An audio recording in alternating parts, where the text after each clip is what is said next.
You be ratchet and righteous. And I thought, what a great time to address this as I'm on my walk through the suburban community, taking out my braids. Where people probably like, oh, he ratchet. Look at him, he ratchet. But that's okay because that's an aspect of who I am. You know, ratchetness comes from disenfranchised communities. It's a part of the culture that we are raised in. And there's some aspects of it that are redeemable. Some aspects we got to let go. Maybe you talk loud in public. Maybe you got a mouthful of gold. Maybe you pat your hair. Those are not sinful qualities or things that you got to let go of. You know, screaming on your kids, cussing people out. Yeah, okay, we gotta let that go. Even God would say let that go. But, you know, man, embrace, you know, what makes you you. And that's what makes you uniquely you. I wouldn't be rapping if it wasn't for some aspect of a ratchet culture. Hip hop, let's not trash the community. Let's not tear down the community for some of the actions that don't fit the broader, you know, society, that they may be a little unorthodox. I'm sure they call Jesus ratchet. You know, he came from Nazareth. Lecrae recently made a bold statement suggesting you can be both ratchet and righteous. This notion, while intriguing, certainly sparks some debate. Are ratchet behaviors, those often frowned upon or seen as uncouth, compatible with righteousness, a state of moral uprightness? Could one continue to embrace certain controversial aspects of evolving culture and still maintain a righteous path? These are questions we'll grapple with as we dive deeper into this topic. What does it mean to be ratchet and righteous? And can these two concepts coexist? To understand Lecrae's statement, we first need to delve into the evolution of ratchet culture. Originating from the southern United States, the term ratchet has undergone a significant transformation. Classically, it referred to someone who was argumentative or showy, but today, it's a label often slapped on behaviors that deviate from social norms, especially those associated with African American urban culture. The term ratchet has been popularized by hip-hop culture, with the likes of Juicy J and LL Cool J using it in their lyrics. It's a term that's been embraced, rejected, and reclaimed all at the same time. Some see it as a badge of authenticity, Young and ratchet, rock high fashion, my Glock 40. Others as a derogatory label. Over time, ratchet has evolved to represent an unapologetic expression of oneself. It's about breaking norms, defying expectations, and embracing individuality. It's a culture that celebrates the audacious, the bold, the unconventional. From fashion choices like bonnets and sagging pants, and women wearing little to no clothing, to the way one talks or acts. Ratchet has become synonymous with a certain kind of culture rebellion. But here's the thing, ratchet culture is not a monolith. It's as diverse as the people who embody it. What's considered ratchet can vary widely, and as such, it's a term that's often misused and misunderstood. It's become a catch-all label for behaviors that others might find distasteful or offensive, and this is where the controversy lies. We had people jumping on cars. This is insane. While some see ratchet culture as liberating and empowering, others see it as a symptom of societal decay. Critics argue that it perpetuates negative stereotypes and harms the community it's meant to represent. They contend that it's a culture born out of poverty and struggle, and instead of uplifting, it further entrenches these issues. And this brings us to Lecrae's statement. Can one be both ratchet and righteous? Can these two seemingly opposing concepts coexist? The answer to that is complex and layered. I believe that everyone has been affected by the ratchet culture, and we all have a little bit of ratchetness in us. But as believers who are born again, new creatures, ratchet behavior should be laid aside and replaced by righteous behavior as we grow. 1 Corinthians chapter 13, verse 11. When I was a child, I spoke as a child. I understood as a child. I thought as a child. But when I became a man, I put away childish things.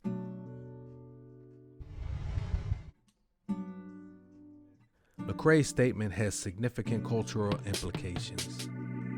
And these implications are far-reaching, especially within the Black community. When we examine the cultural context of Lecrae's statement, we can see it's not just about what's acceptable or not, but it's also about how we perceive ourselves and how the world perceives us. 1 Thessalonians chapter 5, verse 22, abstain from all appearance of evil. The term ratchet has evolved over the years, from an insult to accepting it as a badge of honor. But what does it really mean? At its core, it signifies behaviors and attitudes that are seen as less than desirable by mainstream society. So when Lecrae suggests that one can be both ratchet and righteous, he's essentially saying that these behaviors and attitudes are acceptable and can coexist with righteousness. Lecrae would have you believe that you can be both ratchet and righteous, as if you can mix the holy with the profane. Ezekiel chapter 44, verse 23. And they shall teach my people the difference between the holy and profane, and cause them to discern between the unclean and clean. Lecrae seems to believe you can be double-minded, but I know a double-minded person is unstable in all their ways. James chapter 1, verse 8. But let's take a step back and look at it from a broader cultural perspective. The Black community has a rich and diverse history that spans continents and centuries. The culture that we have created is a vibrant tapestry woven from threads of resilience, creativity, and strength. However, the portrayal of ratchet behavior can often overshadow these positive aspects. It can perpetuate negative stereotypes, reinforce a one-dimensional view of the Black community. This is not to say that there is no room for individuality or self-expression. On the contrary, these are crucial aspects of any culture. But when certain behaviors become the dominant representation of a community, it can distort the perception of that community, both internally and externally. The cultural implications of Lecrae's statement go beyond the Black community. It contributes to the broader conversation about social norms and values. What behaviors are considered acceptable? Who gets to decide this, Lecrae? And how does this reflect on our society as a whole? As we navigate these complex issues, one thing becomes clear. The cultural implications of Lecrae's statements are far-reaching, and they provoke a much-needed conversation about identity, representation, and the cultural norms. However, it seems that Lecrae's view of ratchet behavior is not universally accepted. This controversy underscores the need for ongoing dialogue and the introspection within our communities and beyond. But what does the Bible say about this? Let's delve into that for a moment. The Bible, in its essence, promotes righteousness, which is characterized by living a morally upright life. It encourages us to act justly, love, mercy, and walk humbly. This perspective, some may argue, seems to be at odds with the concept of ratchet behavior. The term ratchet, as it is currently used in popular culture, often refers to behavior that is less than desirable, often associated with a lack of class or decorum. It's about embracing the rough edges and the things that we learn at the rock bottom of this hard life we lived, sometimes needing to step outside of social norms. However, the Bible encourages us to rise above our lower self and strive for a higher moral standard. It teaches us to be kind, patient, and self-controlled. The Apostle Paul, in his letter to the Galatians, outlines what he calls the fruits of the Spirit, which includes love, joy, peace, patience, kindness, goodness, faithfulness, gentleness, and self-control. These virtues seem to be in stark contrast to the ratchet behavior, which may involve acting impulsively, disrespecting others, or engaging in activities that could be seen as morally questionable.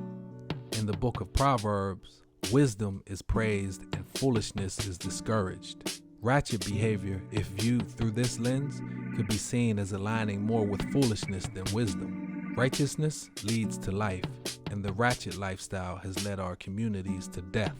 There's also the fact that our bodies are the temples of the Holy Spirit, which suggests we should respect and take care of ourselves. We are to glorify God in our bodies and in our spirit. This can be interpreted as not only taking care of our physical health, but also being mindful of our actions and how we present ourselves to the world. So, when we look at the biblical perspective, it's in conflict with the idea of being both ratchet and righteous. The Bible encourages us to strive for righteousness, to live in a way that is pleasing to God, and to treat others with respect and kindness, not cussing people out, not twerking, and doing things that the Bible deems shameful. So the biblical perspective does not align with Lecrae's idea of being both ratchet and righteous. It's not a judgment on Lecrae. Maybe he's just still a babe and isn't able to bear meat yet, lacking understanding.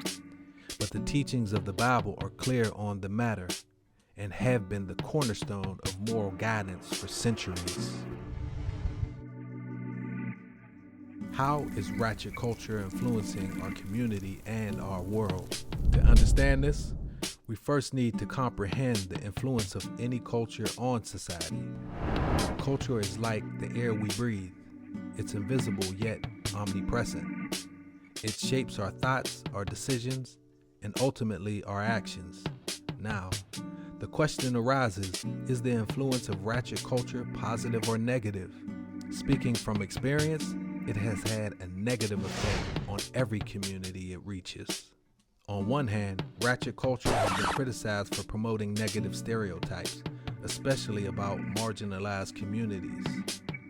Critics argue that it glorifies behavior that is counterproductive to social advancement, such as public indecency, vulgarity, and a lack of respect for personal boundaries. They fear that the acceptance and promotion of such behavior could potentially lead to societal degradation. On the other hand, proponents of ratchet culture argue that it provides a platform for self-expression, individuality, and authenticity. It is a form of rebellion against societal norms and expectations, a way for individuals to assert their identity and resist pressures to conform.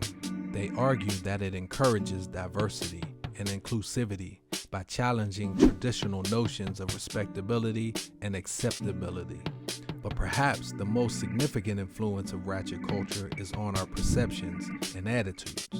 The behavior associated with ratchet culture, whether you view it as positive or negative, has a profound impact on how we perceive ourselves and others. It influences our judgments, our biases, and our interactions. And therein lies the crux of the matter. The influence of ratchet culture isn't just about behavior, it's about perception. How does the world view this behavior? It's about how we choose to see and understand the world around us. Are we looking at things the right way? Can you see the effect this behavior is having on other people? Or is it, forget how I'm making everyone else feel, it's all about me? The narratives we are creating with this behavior, nasty, uncivilized, wicked, we're literally becoming the image of the lie that they said we were in films like The Birth of a Nation. So, is the influence of ratchet culture beneficial? Well, for some people, the prison industrial complex, the record execs and owners, the merchants selling all the goods the culture promotes, the entertainers benefit for a while they're hot, until they're not. But the average everyday man and woman suffer that perpetuate this harmful behavior. The only thing it does is reinforce negative stereotypes, which keep them isolated from other groups. It scares away opportunities that would help their community thrive. It keeps our community in a dysfunctional state, so to them, its influence is undoubtedly detrimental. The influence of ratchet culture's effects are undeniable.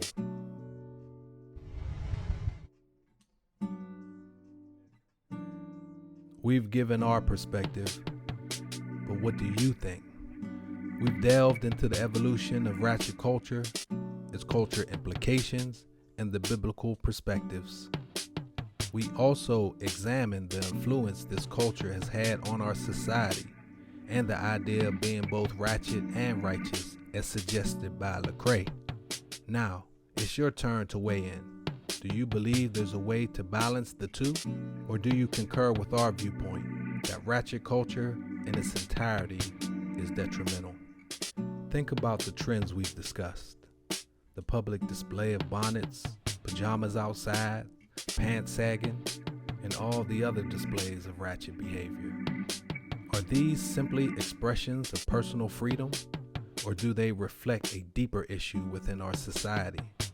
Consider the cultural changes we've undergone since our ancestors arrived in the Americas. Do you agree that the culture we claim today is not truly ours, or do you see it as an evolution, a natural progression shaped by our experiences and environment? Reflect on the biblical view. Can one live a righteous life while embracing aspects of ratchet culture? And finally, let's talk about influence.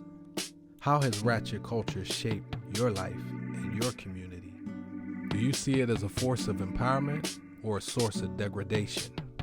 These questions are not easy to answer, and everyone will have a unique perspective. Share your thoughts in the comments. We are eager to hear your perspective on this controversial topic.